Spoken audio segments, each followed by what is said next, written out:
warahmatullahi wabarakatuh. Saya Restu Ardiansyah dari Program Studi Ilmu Pengetahuan Sosial semester 7, Fakultas Ilmu Tarbiyah dan Keguruan, Universitas Islam Negeri Sumatera Utara. Pada video kali ini saya akan membawakan judul Tindak Pidana Pencucian Uang atau Money Laundering dalam Transaksi Perbankan. Video ini saya buat bertujuan untuk memenuhi tugas ujian akhir semester pada mata kuliah kajian White Collar Crime dengan dosen pembimbing Ibu Asrina Mardia, SHI MHum.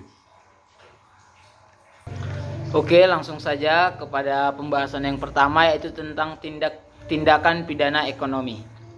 Yang pertama yaitu pengertian hukum pidana.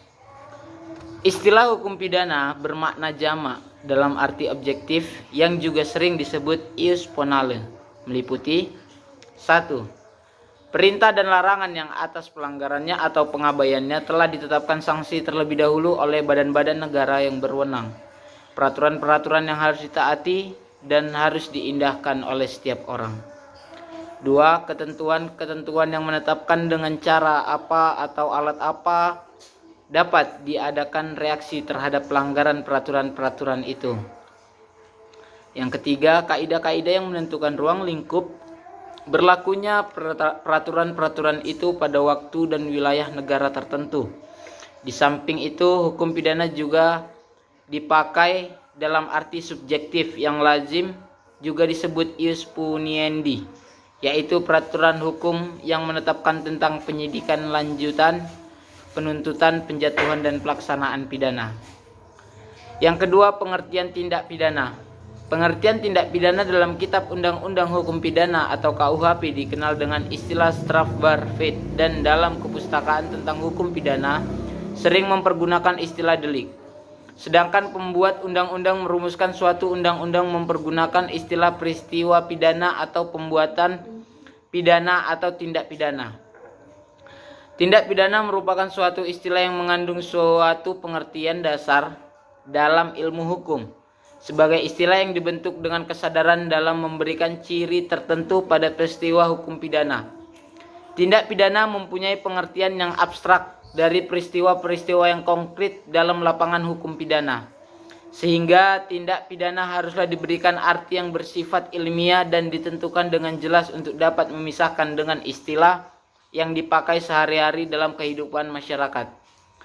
Mulyatno menyatakan bahwa pengertian tindak pidana berarti perbuatan yang dilarang dan diancam dengan pidana terhadap siapa saja yang melanggar larangan tersebut.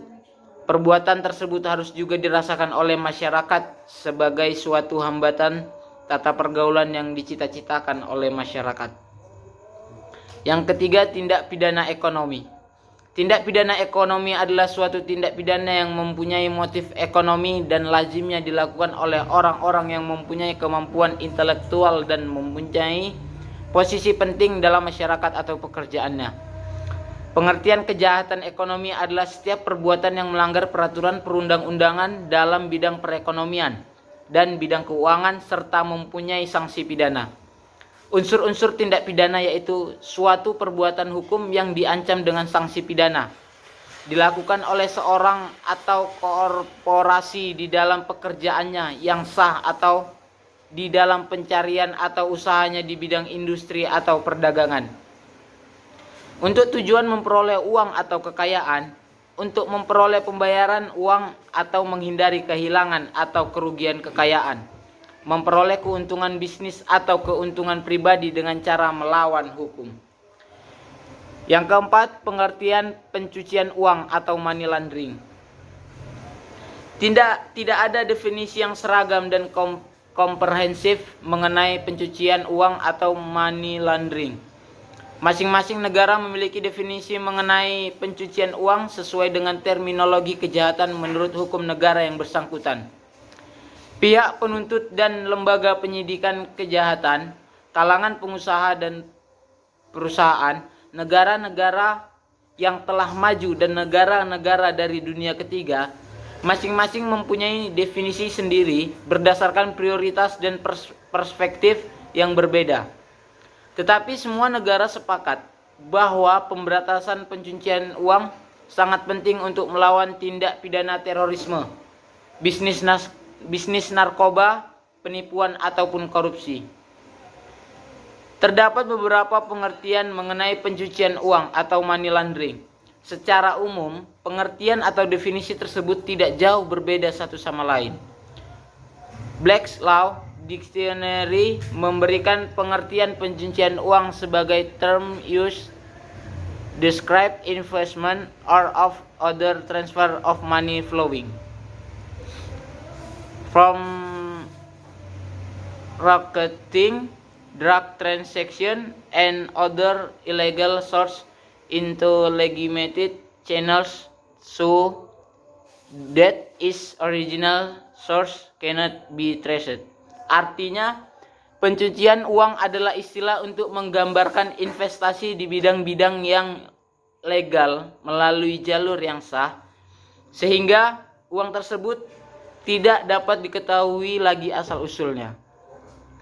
Pencucian uang adalah proses menghapus jejak asal uang hasil kegiatan ilegal atau kejahatan melalui serangkaian kegiatan investasi atau transfer yang dilakukan. 5 tahap-tahap dan proses pencucian uang. Untuk melaksanakan tindak pidana pencucian uang, para pelaku memiliki metode tersendiri dalam melakukan tindak pidana tersebut.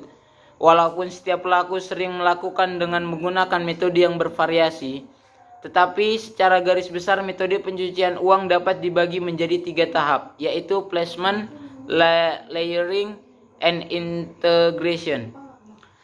Walaupun ketiga metode tersebut dapat berdiri sendiri atau mandiri terkadang dan tidak menutup kemungkinan ketiga metode tersebut dilakukan secara bersamaan. Berikut penjelasan dari metode pencucian uang. Yang satu, placement. Tahap ini merupakan tahap pertama, yaitu pemilik uang tersebut mendepositkan uang haram tersebut ke dalam sistem keuangan atau financial system. Karena uang itu sudah masuk ke dalam sistem keuangan perbankan, berarti uang itu juga telah masuk ke dalam sistem keuangan negara yang bersangkutan. Oleh karena uang yang telah ditempatkan pada suatu bank itu selanjutnya dapat dipindahkan ke bank lain, baik di negara tersebut maupun di negara lain. Uang tersebut bukan saja telah masuk ke dalam sistem keuangan negara yang bersangkutan, melainkan juga telah masuk ke dalam sistem keuangan global atau internasional. Yang kedua, layering. Layering adalah memisahkan hasil tindak pidana dari sumbernya, yaitu tindak pidana melalui beberapa tahap transaksi keuangan untuk menyembunyikan dan menyamarkan asal-usul dana. Dalam kegiatan ini terdapat proses pemindahan dana dari beberapa rekening atau lokasi tertentu sebagai hasil placement ke tempat lain melalui serangkaian transaksi yang kompleks dan didesain untuk menyamarkan dan menghilangkan jejak sumber dana tersebut. Yang ketiga ada integration. Integration adalah upaya menggunakan harta kekayaan yang telah tampak sah, baik untuk dinikmati langsung, diinvestasikan ke dalam berbagai bentuk kekayaan material atau keuangan, dipergunakan untuk membiayai kegiatan bisnis yang sah, maupun membiayai kembali kegiatan tindak pidana. Dalam melakukan pencucian uang, pelaku tidak terlalu mempertimbangkan hasil yang akan diperoleh dan besarnya biaya yang harus dilakukan karena tujuan utamanya adalah untuk menyamarkan dan menghilangkan asal-usul uang sehingga hasil akhir dapat dinikmati atau digunakan secara aman. Yang keempat, metode pencucian uang atau money laundering. Perlu pula diketahui bahwa bagaimana para pelaku money laundering melakukan money laundering sehingga bisa dicapai hasil dari uang ilegal menjadi uang legal. Secara metodik dapat dikenal 3 metode dalam money laundering, yaitu yang pertama ada metode buy and sell conversion. Metode ini dilakukan melalui transaksi barang-barang dan jasa. Katakanlah suatu aset dapat dibeli dan dijual kepada konspirator yang bersedia membeli atau menjual secara lebih mahal dari harga normal dengan mendapatkan fee atau diskon. Selisih harga dibayar dengan uang ilegal dan kemudian dicuci dengan cara transaksi bisnis. Barang dan jasa itu dapat diubah seolah-olah menjadi hasil yang ilegal melalui rekening pribadi atau perusahaan yang ada di suatu bank. Yang kedua ada metode offshore conversion. Dengan cara ini uang kotor dikonversi ke suatu wilayah yang merupakan tempat yang sangat menyenangkan bagi penghindar pajak atau tax haven money laundering centers untuk kemudian didepositkan di bank yang berada di wilayah tersebut. Di negara-negara yang termasuk atau berciri tax haven, demikian memang terdapat sistem hukum perpajakan yang tidak ketat. Terdapat sistem rahasia bank yang sangat ketat, birokrasi bisnis yang cukup mudah untuk memungkinkan adanya rahasia bisnis yang ketat, serta pembentukan usaha trust fund. Yang ketiga, metode legitimate business conversion. Metode ini dilakukan melalui kegiatan bisnis yang sah sebagai cara pengalihan atau pemanfaatan dari suatu hasil uang kotor. Hasil uang kotor ini kemudian dikonversi dengan cara ditransfer, cek atau cara pembayaran lain untuk disimpan di rekening bank atau ditransfer kemudian ke rekening bank lainnya. Biasanya para pelaku bekerja sama dengan suatu perusahaan yang rekeningnya dapat dipergunakan untuk menampung uang kotor tersebut. Yang kelima, kriminalisasi pencucian uang. Menurut Guy Stisson pada tahun 2000, secara umum ada 3 alasan pokok mengapa praktik pencucian uang diperangi dan dinyatakan sebagai tidak pidana. Yang pertama, karena pengaruhnya pada sistem keuangan dan ekonomi diyakini berdampak negatif terhadap efektivitas penggunaan sumber daya dan dana.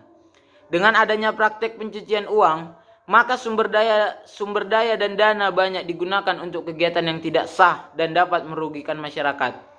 Di samping itu, dana banyak yang dikurang manfaatkan secara optimal. Hal ini terjadi karena uang hasil tindak pidana terutama diinvestasikan pada negara yang dirasakan aman untuk mencuci uangnya, walaupun hasilnya lebih rendah. Uang hasil tindak pidana ini dapat saja beralih dari suatu negara ke perekonomiannya yang kurang baik. Karena pengaruh negatifnya pada pasar finansial dan dampaknya dapat mengurangi kepercayaan publik terhadap sistem keuangan internasional. Praktik pencucian uang dapat mengakibatkan ketidakstabilan pada perekonomian internasional dan kejahatan terorganisir yang melakukan pencucian uang dan dapat juga membuat ketidakstabilan pada ekonomi nasional.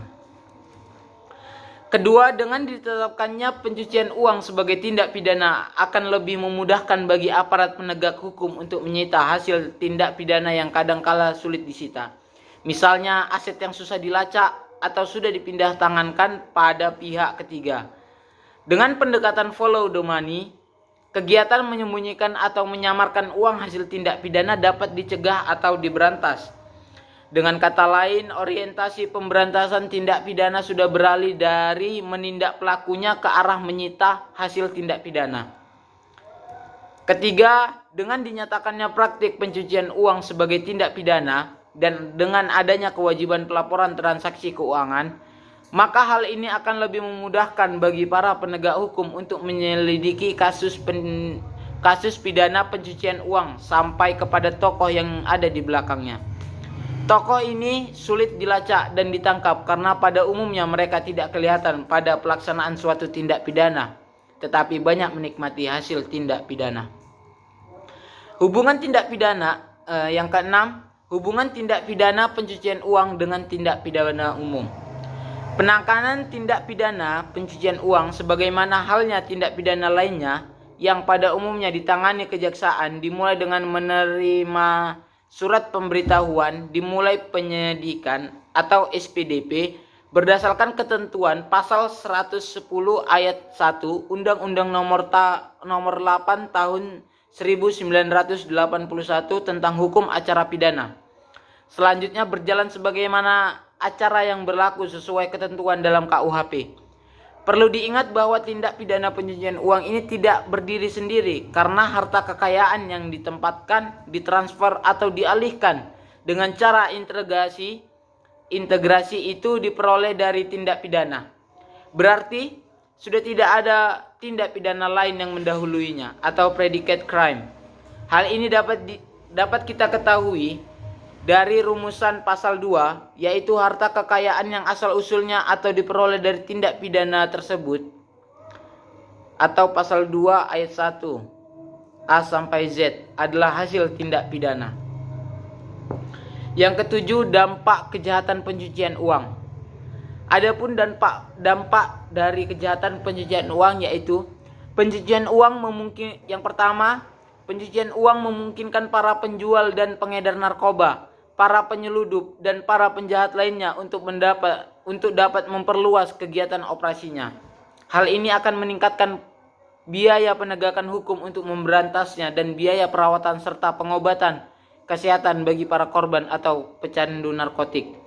Yang kedua, kegiatan pencucian uang mempunyai potensi untuk merongrong keuangan masyarakat atau financial community sebagai akibat sedemikian besarnya jumlah uang yang terlibat dalam kegiatan tersebut.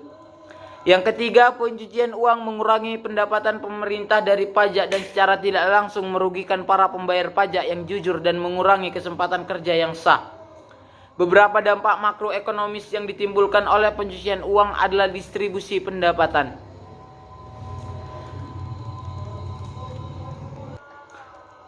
Ya, itu tadilah pembahasan kita tentang tindak pidana pencucian uang. Ada hukum pidana, tindak pidana, dan lain-lain. Baiklah, karena pembahasannya sudah selesai, kita akan masuk kepada metode penelitian. Yang pertama, jenis penelitian. Berdasarkan rumusan masalah dan tujuan penelitian, maka metode penelitian yang penulis akan gunakan adalah penulis gunakan adalah metode penelitian kuantitatif hukum normatif, yaitu penelitian yang digunakan di dalam penelitian hukum yang dilakukan dengan cara meneliti bahwa bahan pustaka yang ada atau apa yang tertulis dalam peraturan perundang-undangan atau law in book atau hukum yang dikonsepkan sebagai kaidah atau norma yang merupakan patokan berperilaku masyarakat terhadap apa yang dianggap pantas. Lalu yang kedua ada lokasi penelitian. Lokasi penelitian dilakukan di wilayah Kota Pematang Siantar. Melihat dari jenis penelitian yang penulis gunakan, yaitu metode penelitian kuantitatif atau kualitatif, hukum normatif yang kebanyakan membahas mengenai norma-norma hukum dan kepustakaan, maka penelitian akan dilakukan pada yang pertama perpustakaan. Untuk menunjang teori-teori dan doktrin-doktrin yang akan penulis angkat, maka diperlukan banyak referensi yang terdapat pada perpustakaan. Yang kedua, lokasi penelitian yaitu akan dilakukan pada bank. Sesuai dengan rumusan masalah yang penulis angkat, maka penulis akan melakukan penelitian dengan cara wawancara pada bank. Yang ketiga, jenis dan sumber data. Yang pertama ada jenis data. Jenis data yang digunakan dalam penelitian ini ada dua, yaitu yang pertama ada bahan hukum primer, merupakan bahan hukum yang mengikat atau yang membuat orang taat pada hukum seperti peraturan perundang-undangan dan putusan hakim. Yang pertama Kitab Undang-Undang Hukum Pidana atau KUHP. Yang kedua Undang-Undang nomor 8 tahun 2010 tentang tindak pidana pencucian uang. Yang ketiga Undang-Undang nomor 3 tahun 2004 tentang Bank Indonesia. Lalu yang kedua, bahan hukum dan sekunder itu diartikan sebagai bahan hukum yang tidak mengikat tetapi menjelaskan mengenai bahan hukum primer yang merupakan hasil olahan pendapat atau pikiran para pakar atau ahli yang mempelajari suatu bidang tertentu secara khusus yang akan memberikan petunjuk kemana peneliti akan mengarah.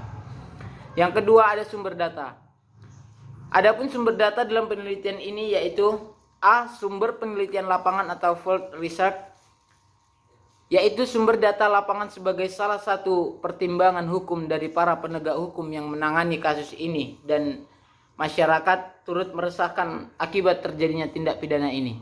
Lalu yang kedua, sumber penelitian kepustakaan atau library research, yaitu sumber data yang diperoleh dari hasil penelaahan beberapa literatur dan sumber bacaan lainnya yang dapat mendukung penulisan ini.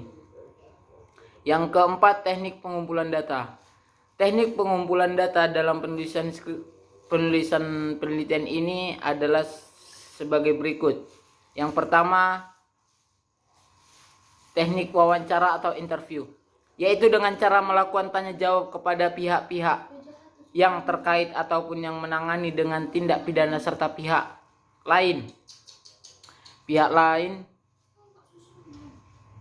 yang turut andil dalam terjadinya tindak pidana ini. Yang kedua, teknik kepustakaan, yaitu suatu teknik penelaahan normatif dari beberapa peraturan perundang-undangan dan berkas-berkas putusan pengadilan yang terkait dengan tindak pidana ini serta penelaahan beberapa literatur yang relevan dengan materi yang dibahas. Lalu yang terakhir ada analisis data. Data yang telah diperoleh dari hasil penelitian ini disusun dan dianalisis secara kualitatif. Kemudian selanjutnya data tersebut diuraikan secara deskriptif guna memperoleh gambaran yang dapat dipahami secara jelas dan terarah untuk menjawab permasalahan yang penulis teliti. Lalu yang terakhir ada hasil penelitian dan pembahasan. Bagaimana penerapan hukum material terhadap tindak pidana pencucian uang dalam transaksi perbankan di Indonesia? Yang pertama ada kriminalisasi pencucian uang di Indonesia. Tindak pidana pencucian uang atau money laundering selanjutnya dikatakan TPPU merupakan kejahatan yang baru di Indonesia. Dikatakan demikian karena Indonesia baru mengkriminalisasikan dan menjadikannya undang-undang pertama kali pada tahun 2002. TPPU sudah dikenal lama di dunia sejak 1930. Di Indonesia TPPU baru dikatakan suatu kejahatan ketika undang-undang TPPU pada tahun 2002 dikriminalisasikannya suatu perbuatan yang awalnya bukan suatu kejahatan dikarenakan adanya perubahan norma dan nilai dalam suatu kelompok masyarakat. Paling sedikit ada 3 tujuan kriminalisasi pencucian uang. Pertama, pencucian uang merupakan masalah yang serius bagi dunia internasional, maka harus dilakukan kriminalisasi. Kedua, aturan anti pencucian uang dipandang sebagai cara yang paling efektif untuk mencari pemimpin organisasi kejahatan ekonomi atau leaders of organized criminal enterprise. Ketiga, bahwa pelaku pencucian uang lebih mudah ditangkap daripada menangkap pelaku kejahatan utamanya atau predicate offense. Masih berkaitan dengan tujuan yang pertama, yaitu bahwa praktik pencucian uang pada umumnya menggunakan sarana lembaga keuangan, maka kejahatan ini sangat membahayakan dan dapat merusak lembaga keuangan, baik lembaga perbankan ataupun non-perbankan. Selain itu, lembaga-lembaga ini dimanfaatkan para pelaku pencucian uang, biasanya juga terjadi antar negara dan menggunakan teknik yang canggih. Oleh karenanya, salah satu tujuan kriminalisasi pencucian uang termasuk untuk melindungi keuangan internasional. Tujuan seperti ini juga nampak dalam European Council atau Council Directive 91 atau 308 tahun 1991 yang pada dasarnya untuk mencegah digunakannya fasilitas perbankan dalam praktik pencucian uang.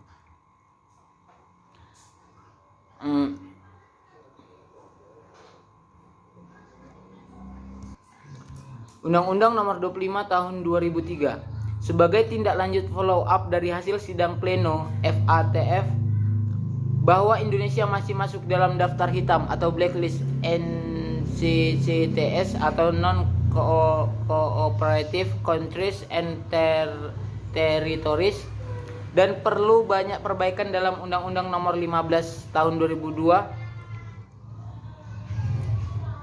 Maka Indonesia memperbaharui dengan Undang-Undang Nomor 25 Tahun 2003.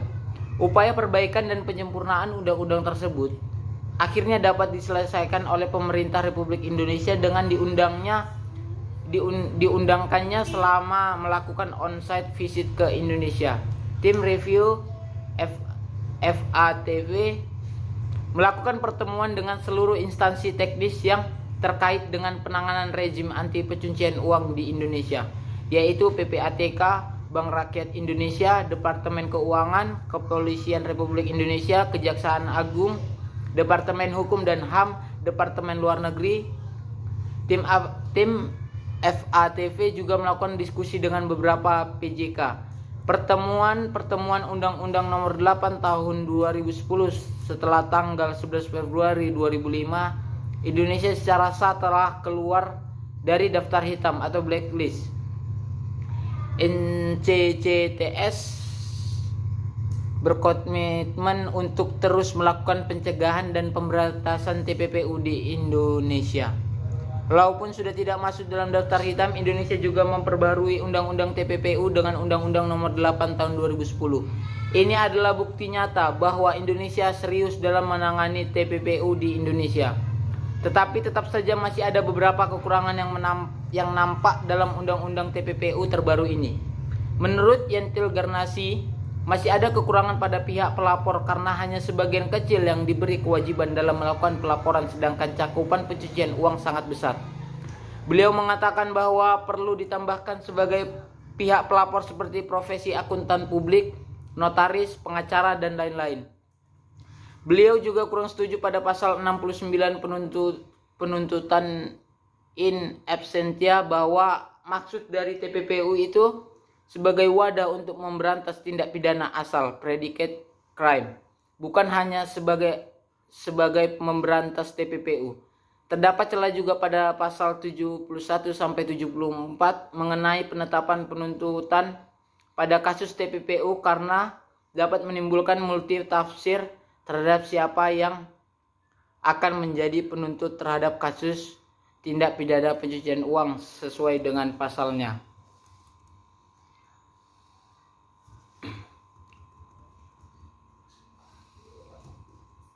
Baiklah, langsung saja kesimpulannya. Kesimpulannya yaitu penerapan hukum dalam tindak pidana pencucian uang dalam transaksi perbankan merupakan suatu tindak pidana yang cukup kompleks.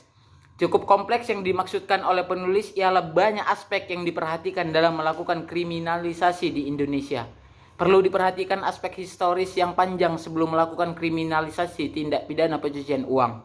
Walaupun ada juga peranan pihak internasional sehingga Indonesia melakukan kriminalisasi tindak pidana pencucian uang.